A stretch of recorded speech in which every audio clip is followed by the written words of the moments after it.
Halo semua. Apa kabar untuk hari ini? Semoga harimu selalu menyenangkan ya bro. Selamat datang di channel YouTube saya. Tolong dibantu subscribe, like dan share ya, supaya saya terus semangat bikin kontennya. Wakakakak. Solen 4 chapter 717. 717 Formasi Pertempuran. Kekuatan tim 7 Lan Xuanyu saat ini adalah Tang Yuge, petapa jiwa 7 cincin dengan jiwa-jiwa burung kekacauan Yin Yang, Yuanen Huihui, Kaisar jiwa 6 cincin dengan jiwa roh naga elf roh hantu, Lan Mungkin, Raja jiwa 5 cincin dengan jiwa roh angsa Zamrud, Bai Xiu Xiu, Raja jiwa 5 cincin dengan jiwa roh naga iblis neraka, Qian Lei, Raja jiwa 5 cincin dengan Golden Behemoth sebagai pemanggilan seumur hidupnya, Liu Feng, Raja jiwa 5 cincin dengan jiwa roh naga duri, Lan Xuanyu, leluhur roh 4 cincin. Tidak ada jiwa roh. Berdasarkan jumlah cincin jiwa saja, mereka tidak terlalu kuat, tetapi selain Lan Xuanyu, mereka semua memiliki jiwa roh terbaik. Mereka adalah jiwa roh asli dan bukan jiwa roh buatan dari pagoda roh. Terutama Lan Mungkin dan Bai Xiu Xiu, yang jiwa rohnya berada pada tingkat binatang besar. Lan Xuanyu bahkan merasa bahwa jika itu adalah situasi 1 lawan 1, Tang Yuge saat ini jelas tidak lebih lemah dari Zheng Longjiang saat itu. Meskipun Tang Yuge tidak memiliki armor pertempuran 2 kata, jika dia kembali di antara tahun ke-6, dia masih akan menjadi yang terkuat. Jadi bagaimana jika itu 7 lawan 7? Jadi bagaimana jika lawan mereka memiliki 4 Soul Sage 7 cincin dan 3 Kaisar jiwa 6 cincin? Jika tahun ke-6 tidak sama, lalu bagaimana mereka bisa sama seperti sebelumnya? Apakah mereka membandingkan siapa yang meningkat lebih cepat? Jawabannya akan ada di arena. Namun, Lan Xuanyu telah meminta akademi untuk melakukan kompetisi ini secara internal dan tidak mempublikasikannya ke dunia luar, atau mengizinkan tahun-tahun lain untuk menonton. Mengenai ini, Ying Lohong cukup terkejut. Dia awalnya berpikir bahwa Lan Xuanyu akan menyarankan akademi untuk menyiarkan pertandingan ini dan mendapat manfaat darinya. Alasan mengapa Lan Xuanyu mengusulkan untuk melakukannya secara internal adalah karena dia tidak ingin mengekspos kekuatan timnya. Mereka sudah dewasa dan dia tidak ingin dirinya dan teman-temannya tampil di bawah sorotan. Jika mereka terlalu terkenal, mereka secara alami akan diperhatikan oleh orang lain. Bagaimana tim 33 Skywings mereka bergerak di masa depan? Akan mudah bagi orang lain untuk melihat melalui keterampilan jiwa mereka. Sudah waktunya untuk tetap low profile. Oleh karena itu, pertandingan ini menjadi kompetisi internal Akademi Shrek. Kapal perang 33 Skywings sudah pergi, dan Lan Xuanyu cukup nyaman dengan teman-teman sekelasnya. Bakat Ding Zuohan dalam mengemudikan kapal perang sama sekali tidak kalah dengan miliknya, belum lagi senjata yang mereka bawa cukup kuat. 4 rudal antimateri buatan Sekte Tang sudah cukup untuk melakukan banyak hal, belum lagi kapal perang itu mengawal kapal dagang dalam keadaan tidak terlihat. Dapat dikatakan bahwa ini adalah pengawalan yang mewah, dan mungkin tidak banyak kapal dagang yang dapat menerima perlakuan seperti itu. Jika benar-benar ada bajak laut yang menyerang dan mereka lemah, itu akan menjadi makanan gratis di piring. Jika bajak laut terlalu kuat, mereka akan menyerah begitu saja dan kembali melapor. Oleh karena itu, untuk tim pertempuran 33 Skywings, misi tim kali ini cukup bagus. Namun, misi seperti itu jarang terjadi dan tidak semua kapal dagang mampu melindungi Skyfighters. Selama beberapa hari terakhir, Lan Xuanyu dan rekan satu timnya telah berlatih bersama. Setelah semua orang menerobos, kemampuan mereka telah meningkat secara signifikan dan keterampilan jiwa mereka sedikit banyak berubah. Orang-orang yang paling banyak berubah secara alami adalah Bai Xiu Xiu dan Lan Mungkin. Setelah mendapatkan jiwa roh binatang besar, bahkan jiwa bela diri mereka telah bermutasi. Tidak sampai pagi kompetisi, akademi mengirim berita bahwa aturan kompetisi akhirnya dikonfirmasi. Bukan 7 lawan 7 yang awalnya mereka pikirkan, tetapi kompetisi komprehensif yang akan menentukan pemenang akhir.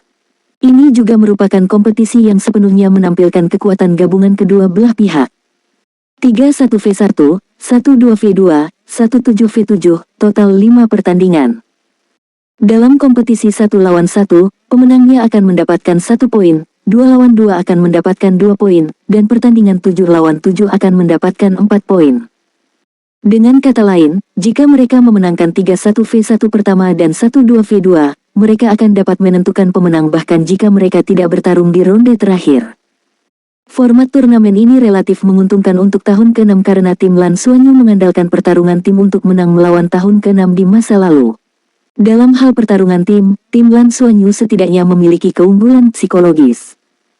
Tetapi dengan 4 pertandingan tambahan, kekuatan keseluruhan menjadi lebih penting. Tidak ada keraguan bahwa tahun ke-6 memiliki keunggulan dalam hal kekuatan individu. Lan Xuanyu memiliki keraguan tentang ini, tetapi jawaban akademi sangat sederhana. Kompetisi untuk memilih perwakilan akademi juga seperti ini untuk akademi cabang. Karena akademi memilih tim terkuat untuk menghadapi tantangan akademi cabang, mereka secara alami harus melalui metode seleksi yang sama, jadi ini adil. Tidak mudah untuk menggantikan tahun ke-6 dan mendapatkan 4 poin kesulitan untuk misi Sky Fighter mereka. Oleh karena itu, bagi Lan Xuanyu dan yang lainnya, hal pertama yang harus mereka pikirkan adalah bagaimana mengerahkan pasukan mereka. Ada 7 orang di kedua sisi. Setelah anggota tim muncul di pertandingan 1v1 dan 2v2, 7 lawan 7 yang tersisa harus muncul juga. Tapi ini akan melibatkan masalah, jika mereka cedera atau kelelahan di pertandingan sebelumnya, apa yang akan terjadi di pertandingan selanjutnya. Itu pasti akan mempengaruhi pertandingan 7 lawan 7, jadi siapapun yang muncul lebih dulu akan menjadi masalah yang sangat penting. Lan Xuanyu dan rekan satu timnya berkumpul di kantor Xiaoqi saat ini, mendiskusikan bagaimana mengatur formasi. Xiaoqi mengerutkan kening. "Xuanyu, apa yang kamu sarankan?" Dia bertanya pada Lan Xuanyu karena Lan Xuanyu adalah yang paling akrab dengan mitranya. Lan Xuanyu memandang rekan satu timnya dan berkata, "Yuge dan Hui pasti akan bertarung 1 lawan 1 dan memiliki peluang besar untuk menang. Yuge pada dasarnya dapat menjamin kemenangan 1 lawan 1, jadi Hui harus bisa melakukan hal yang sama. Adapun yang terakhir 1 lawan 1. Petik 2. Aku. Qian Lei mengangkat tangannya dengan penuh semangat. Lan Xuanyu meliriknya dan menggelengkan kepalanya. "Tidak, kamu tidak bisa keluar." "Mengapa?" Mata Qian Lei melebar. "Saya sangat kuat dalam pertarungan 1 lawan 1. Bahkan jika aku bertemu si Masian, aku bisa melawannya." "Lan Xuanyu, kalau begitu, bisakah kamu menjamin kemenangan?" Aku tidak terlalu akrab dengan mereka dan aku tidak bisa menjaminnya, tapi aku merasa pasti ada kesempatan." Qian Lei tidak terlalu arogan. Lagi pula, dia hanya punya 5 cincin. Meskipun Golden Behemoth telah sangat meningkatkan kekuatannya, perbedaan antara kekuatan jiwa mereka masih sangat jelas. Tidak ada keraguan bahwa tahun ke-6 akan mengirimkan 3 Soul Sage 7 cincin dan bahkan Master Armor pertempuran 2 kata untuk berpartisipasi dalam kompetisi 1 lawan 1. Qian Lei benar-benar tidak memiliki kepercayaan penuh terhadap seorang petapa jiwa dengan armor pertempuran 2 kata dan seorang sage jiwa dari Akademi Shrek. Lan Xuanyu berkata dengan acuh tak acuh, "Karena kamu tidak sepenuhnya percaya diri, kamu tidak dapat mengekspos dirimu sendiri. Kami masih harus mengandalkan Anda untuk 7 pertandingan terakhir melawan 7 pertandingan." Mata Qian Lei berbinar. "Apakah aku seperti senjata rahasia?" Lan Xuanyu menjawab, "Kurasa begitu." Xiaoqi memandang Lan Xuanyu dan bertanya, "Siapa yang akan berpartisipasi dalam pertandingan terakhir?" Lan Mengqin dan Bai Xiu memandang Lan Xuanyu. Lan Xuanyu menyipitkan matanya dan berkata, "Kami memiliki peluang lebih tinggi untuk memenangkan kompetisi ini. Jika kita ingin memperoleh kemenangan final, maka kita harus memenangkan pertandingan 7 lawan 7. Kami tidak bisa bertaruh untuk memenangkan semua 4 pertandingan di depan kami harus memenangkan seluruh kompetisi dengan kuat. Jadi, Qian Lei dan Mengqin harus menyembunyikan kemampuan mereka. Tidak ada yang akan mengira bahwa Qian Lei adalah master jiwa tipe penyerangan terkuat di antara kita, mereka juga tidak akan berpikir bahwa Mengqin memiliki kemampuan untuk menyembuhkan. Jadi, dalam 3 pertandingan pertama, kami berlima lainnya akan beraksi sementara kalian berdua tetap misterius. Dalam pertandingan 1 lawan 1 terakhir, Frenzy, Anda naik. Jangan mencari kesuksesan, tetapi jangan membuat kesalahan, jangan terluka parah, dan jangan terlalu melelahkan diri sendiri. Berikan saja segalanya, lakukan apapun yang Anda bisa, dan tunjukkan kekuatan Anda sendiri. Soul Land 4 Chapter 718. 718 melawan tahun ke-6. Baik, Liu Feng mengangguk dan tidak banyak bicara, tapi Lan Xuanyu tidak pernah meragukan tekadnya. Lan Xuanyu melanjutkan, "Untuk 2 lawan 2, Xiu dan aku akan naik. Menurut pengaturan kami saat ini, kami harus memenangkan setidaknya 2 dari 4 pertandingan pertama. Kemudian, pertandingan 7 lawan 7 terakhir akan menjadi pertandingan yang menentukan." Xiaoqi menganggukkan kepalanya sedikit, dan ekspresi puas muncul di wajahnya.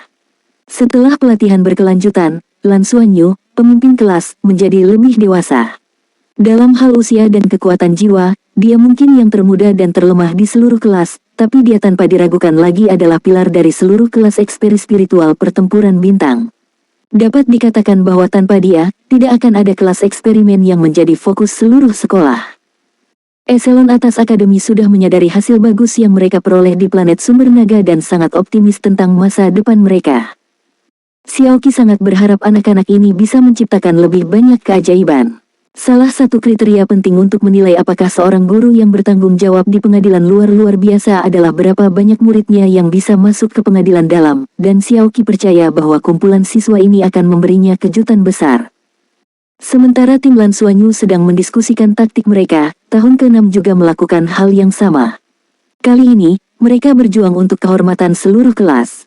Jika mereka memenangkan pertempuran ini, mereka akan memiliki keuntungan besar dalam ujian pengadilan negeri setelah lulus. Tahun keempat saat ini, kelas spiritual Perang Bintang Akademi yang belum pernah terjadi sebelumnya, telah mengalahkan mereka 2 kali di masa lalu ketika mereka tahun pertama. Tidak ada keraguan bahwa Akademi sangat menghargai kelas spiritual Perang Bintang. Meskipun mereka 2 tahun lebih tinggi dari pihak lain, pengaruh mereka di Akademi jauh lebih rendah daripada junior itu. Bahkan mantan ketua kelas mereka rela diturunkan pangkatnya untuk pergi ke sana.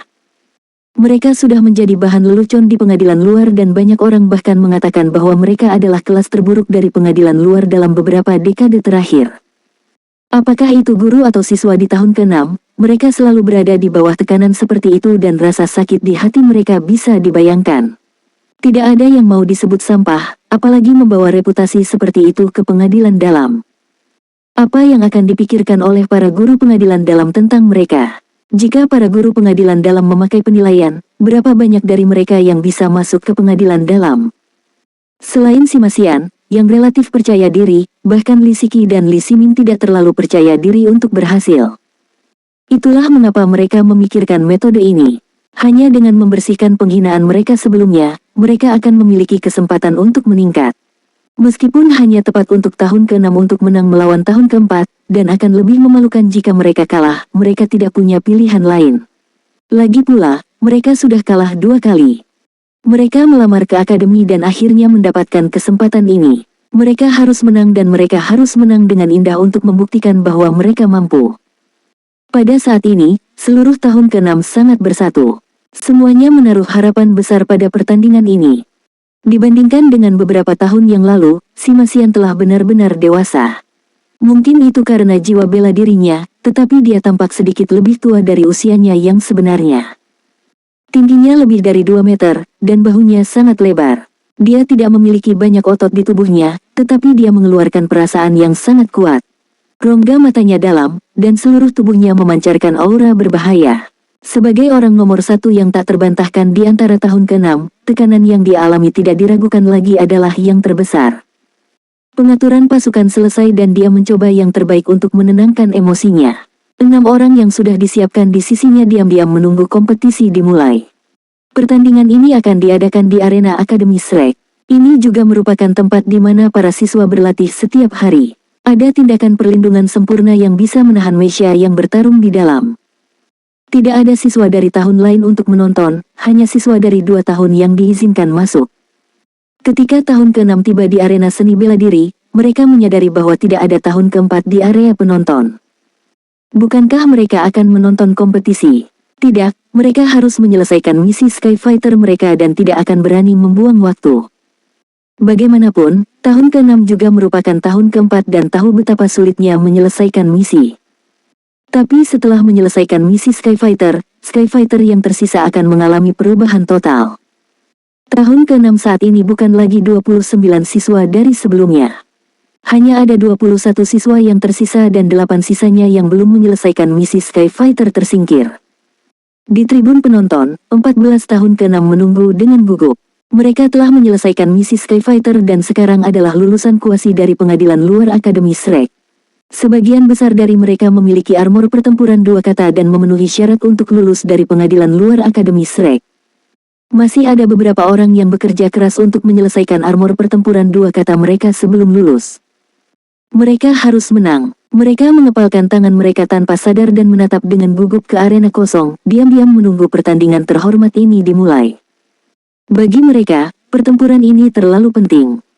Jika mereka menang, mereka akan mewakili akademi untuk bertanding dengan cabang. Jika mereka bisa menang lagi, mereka akan bisa mengangkat kepala mereka tinggi-tinggi dan menyambut ujian kelulusan dan ujian pengadilan negeri yang akan datang.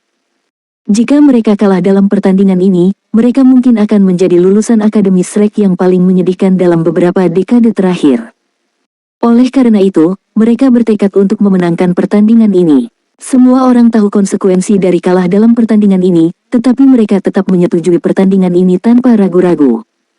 Mereka akan lulus, dan mereka yang bisa masuk ke pengadilan dalam sama langkahnya dengan bulu Phoenix dan tanduk kilin. Mereka semua masih muda dan memiliki darah panas di pembuluh darah mereka. Sebelum meninggalkan akademi, mereka berharap untuk membakar darah panas mereka untuk terakhir kalinya, melepaskan masa muda mereka sepenuhnya, dan memperjuangkan kehormatan yang menjadi milik mereka. Di sisi lain tribun penonton, ada lebih dari 20 orang. Duduk di ujung meja adalah wakil Master Pavilion Dewa Laut dari Akademi Shrek, Wang Tianyu. Sosok perkasa ini benar-benar datang secara pribadi dan duduk di sebelahnya adalah pemimpin sekolah kehidupan, wakil senior guru Pavilion Dewa Laut Akademi Shrek, Penatua Su.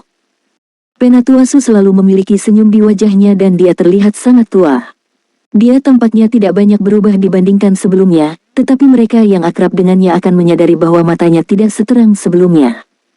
Di belakang mereka sebagian besar adalah guru pengadilan luar Akademi Shrek dan beberapa guru pengadilan dalam.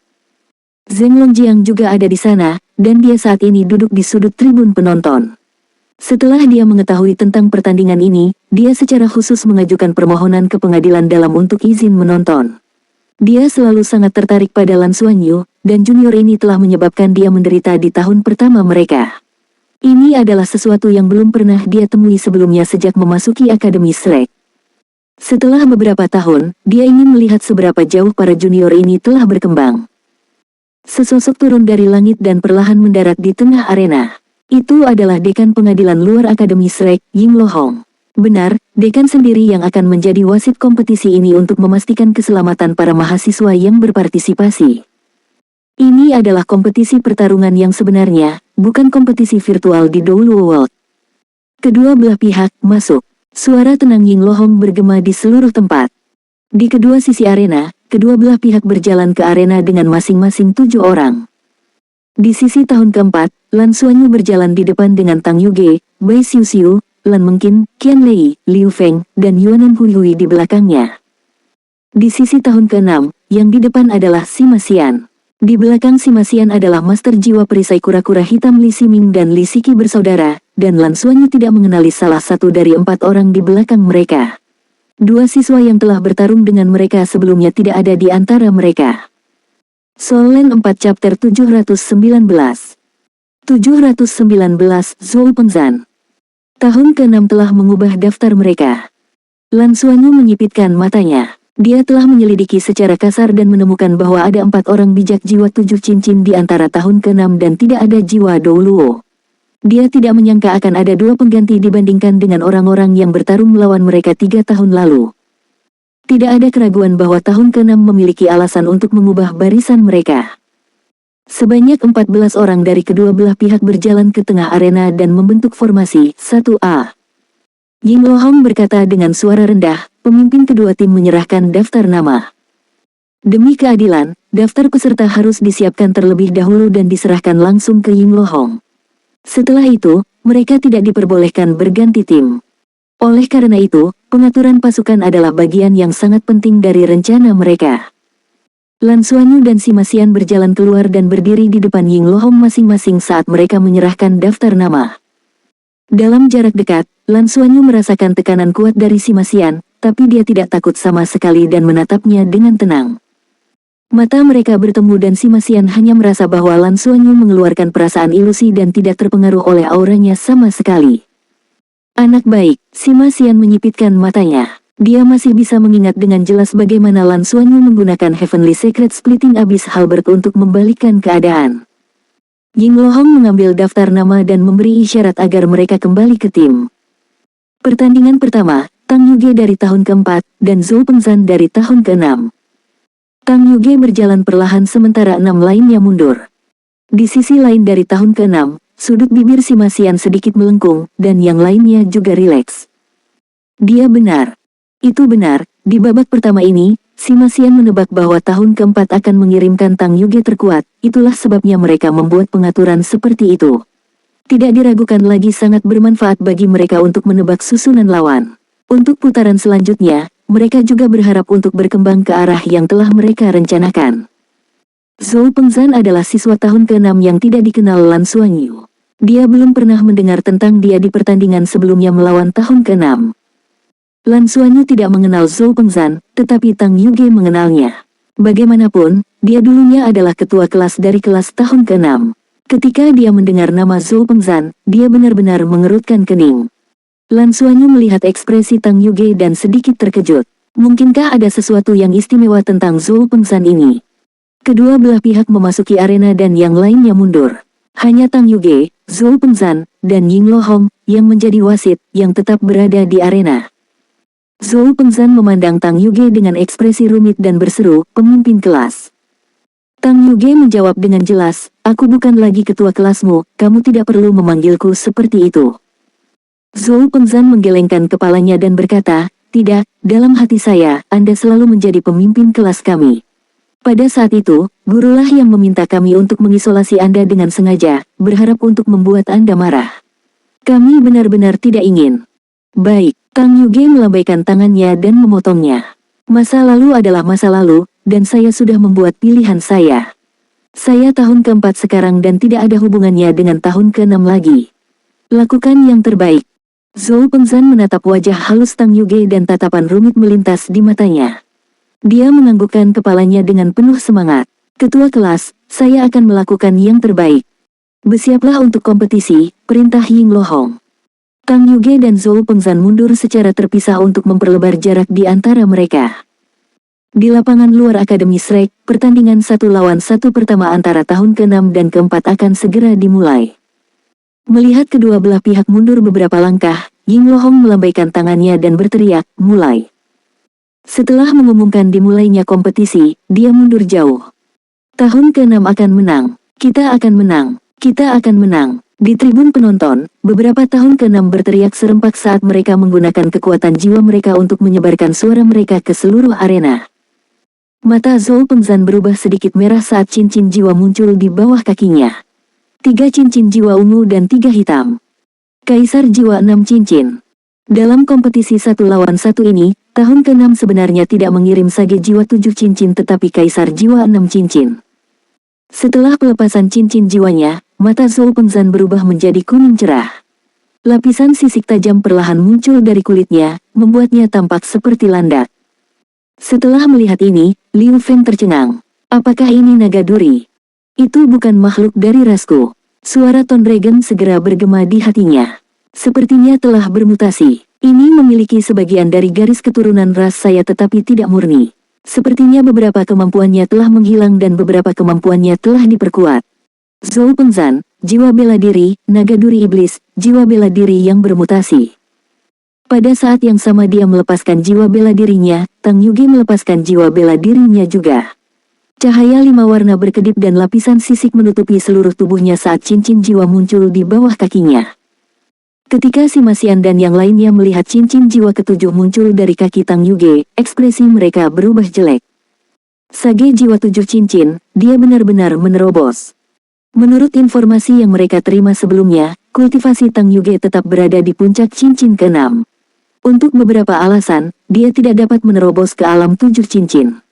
Mereka tidak menyangka bahwa dia sudah menyelesaikan terobosannya sebelum dimulainya pertandingan. Mereka mengenal Tang Yuge dengan sangat baik dan tahu seberapa kuat kilin 5 elemen miliknya. Dia telah menembus 7 cincin, yang berarti dia bisa menggunakan avatar jiwa bela diri. Seberapa kuatkah 5 elemen kilin ketika berada dalam keadaan avatar jiwa bela diri? Awalnya, mereka mengira itu akan menjadi 6 dering melawan 6 dering, tetapi situasinya telah berubah. Bisakah Zhou Pengzan tetap mencapai apa yang telah direncanakannya? Si Masian yang awalnya bersemangat dan yang lainnya segera menjadi gugup. Keduanya bergerak pada saat yang sama dan menyerang satu sama lain. Dalam proses pengisian ke depan, paku pada tubuh Zhou Pengzan ditarik sedikit, dan permukaan tubuhnya berkedip dengan cahaya perak samar. Namun, tidak seperti kekuatan spasial yang diberikan oleh jiwa roh naga duri Liu Feng kepada Liu Feng, cahaya perak ini jauh lebih kuat, tetapi tidak memiliki perasaan. Tang Yuge melambaikan tangan kanannya dan duri tajam segera terbentuk di udara dan menembak lurus ke arah Zhou Pengzan. Itu adalah duri logam, dikendalikan oleh elemen logam. Tubuh Zhou Pengzan melintas saat cincin jiwa pertama dan ketiganya menyala. Ketika cincin jiwa pertamanya menyala, tubuhnya segera membengkak dan cincin jiwa perak muncul di bawah kakinya. Cincin jiwa perak itu juga tertutup paku dan tampak agak menakutkan. Munculnya cincin jiwa ketiganya menyebabkan cahaya perak di tubuhnya menjadi lebih mencolok dan setiap paku tampak bersinar dengan cahaya perak. Menghadapi paku yang masuk itu, dia tidak menghindar dan hanya menundukkan kepalanya, menggunakan tubuhnya untuk menahannya. Pu-pu-pu, serangkaian suara bergema, bukan suara tabrakan logam yang diharapkan. Tanpa battle armornya, ketika paku logam itu mendarat di tubuh Zhou Pengzan, sebuah pemandangan aneh terjadi. Tiba-tiba, paku identik muncul di depan Tang Yuge. Mereka jelas berbeda dari paku yang dia lepaskan dan juga ditujukan ke tubuhnya. Reaksi Tang Yuge sangat cepat dan seluruh tubuhnya menyala dengan lapisan cahaya keemasan. Duri memasuki tubuhnya dan menghilang tanpa jejak. Teknik pelarian 5 elemen, pelarian logam. Di sisi lain, Zhou Pengzan, yang terkena paku, mundur beberapa langkah dan tampaknya tidak terluka. Melawan kerusakan, Lan Xuanyu mengerutkan kening. Akademi Shrek benar-benar tempat berkumpulnya monster, mereka benar-benar memiliki orang seperti itu dengan jiwa bela diri yang aneh. Zhou Pengzan mengandalkan keterampilan jiwanya untuk mencerminkan serangan lonjakan logam Tang Yuge. Soul Land 4 Chapter 720 Refleksi. Liu Feng berseru, kontrol ruangnya telah menghilang dan domain duri diperkuat. Ini adalah kemampuan yang diberikan oleh Tone Dragon yang bermutasi, refleksi kerusakan. Kemampuan ini semakin kuat saat menghadapi lawan yang kuat. Dari kelihatannya, kerusakan yang dipantulkan setidaknya 60%. Petik 2. Sama seperti Liu Feng berbicara, lapisan baju besi muncul di tubuh Zhou Pengzan. Sepasang sayap logam besar menyebar dari punggungnya dan baju besi perak menutupi seluruh tubuhnya. Ini adalah armor pertempuran dua kata miliknya.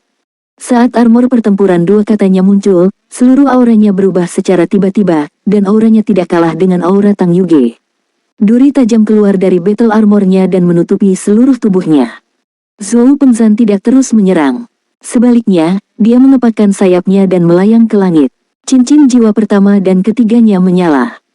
Dia tidak menyerang tetapi menunggu Tang Yuge menyerangnya seolah-olah dia ingin menggunakan kemampuan reflektif untuk menyerang Tang Yuge. Lan Xuanyu menyipitkan matanya. Yang ingin dia ketahui adalah apakah cahaya Dewa 5 elemen Tang Yuge dapat digunakan.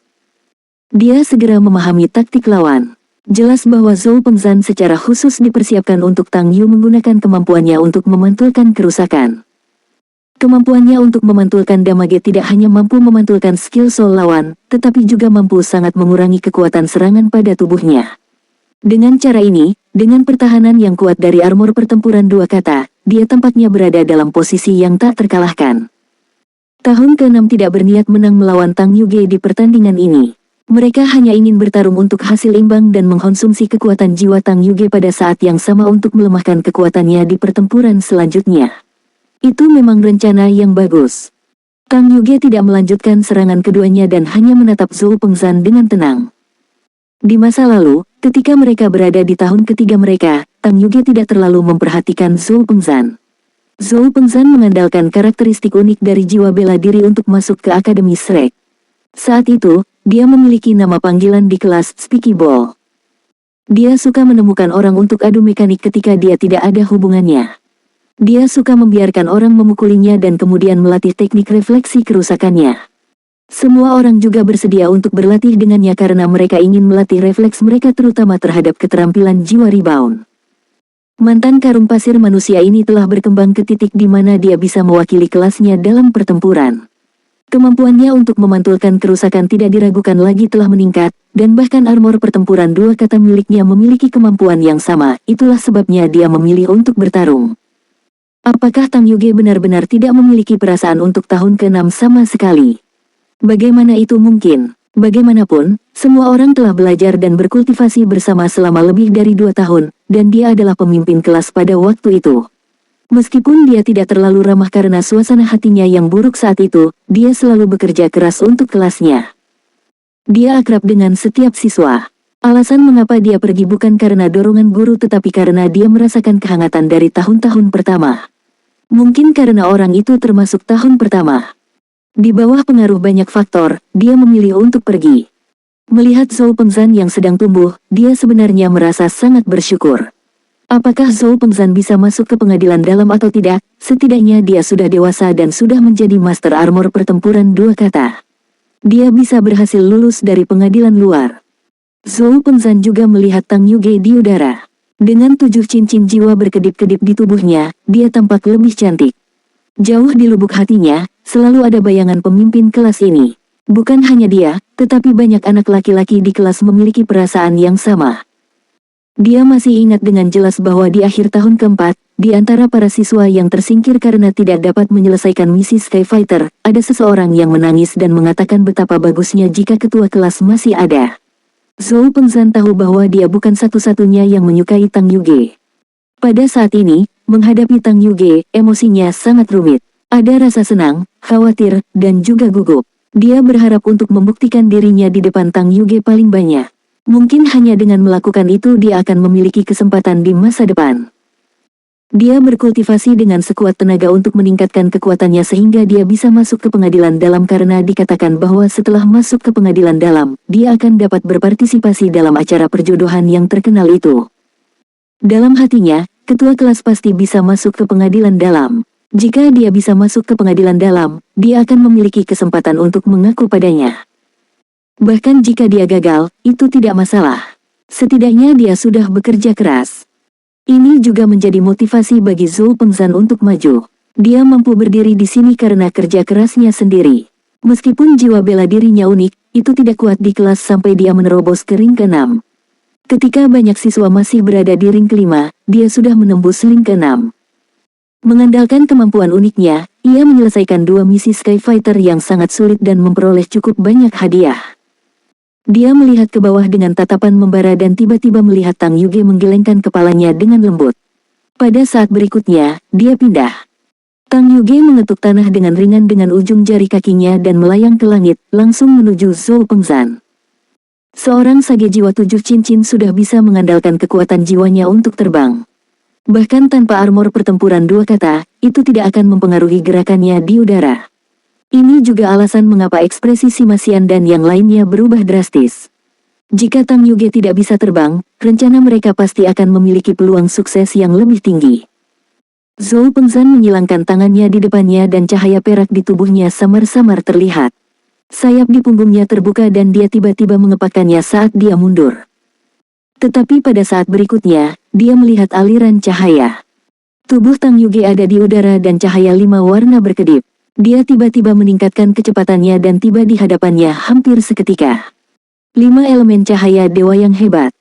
Zhou Pengzan sedikit bingung. Dia masih bisa mengingat dengan jelas seberapa kuat cahaya dewa 5 elemen besar Tang Yuge. Tetapi melalui pengalaman misi Skyfighter, dia memiliki pengalaman tempur yang kaya dan segera bereaksi. Cincin jiwa kedua di tubuhnya berkedip, dan tubuh bagian atasnya tiba-tiba membungkuk, memperlihatkan bagian belakang kepala dan punggungnya. Dalam sekejap, semua paku di tubuhnya dimuntahkan. Panjangnya 1 meter dan menutupi seluruh tubuhnya seolah-olah ditutupi duri. Cahaya perak gelap yang mencolok meledak dan perisai cahaya muncul. Di bawah pengaruh armor pertempuran 2 katanya, ruang di sekitarnya terdistorsi. Tang Yuge melemparkan pukulan ke perisai cahaya perak. Ledakan. Tubuh Zhou Pengzan terlempar ke belakang seperti bola meriam, tetapi pantulan kuat itu juga mengguncang lengan Tang Yuge. Jarak di antara mereka melebar lagi. Tetapi pada perisai cahaya perak itu, lapisan cahaya 5 warna terlihat samar-samar. Setelah meregangkan tubuhnya, Zhou Pengzan hanya merasa bahwa udara di sekitarnya agak lengket, tetapi jarak di antara mereka telah melebar lagi. Bahkan cahaya dewa 5 elemen besar tidak dapat menembus pertahanannya. Bagaimana kekuatan armor pertempuran 2 kata bisa menjadi biasa? Tetapi pada saat ini, dia melihat cahaya 5 warna di tubuh Tang Yuge menjadi lebih menyilaukan. Saat perasaan aneh muncul, dia merasakan penglihatannya kabur saat Tang Yuge muncul di hadapannya sekali lagi. Kali ini, dia bahkan tidak melihat proses 5 elemen cahaya dewa dimuntahkan. Dia hanya melihat telapak tangan Tang Yuge membesar di depannya. Di telapak tangannya, cahaya 5 warna melingkar dan berubah menjadi pusaran saat datang ke arahnya. Bagaimana dia bisa begitu cepat? Bisakah dia berteleportasi?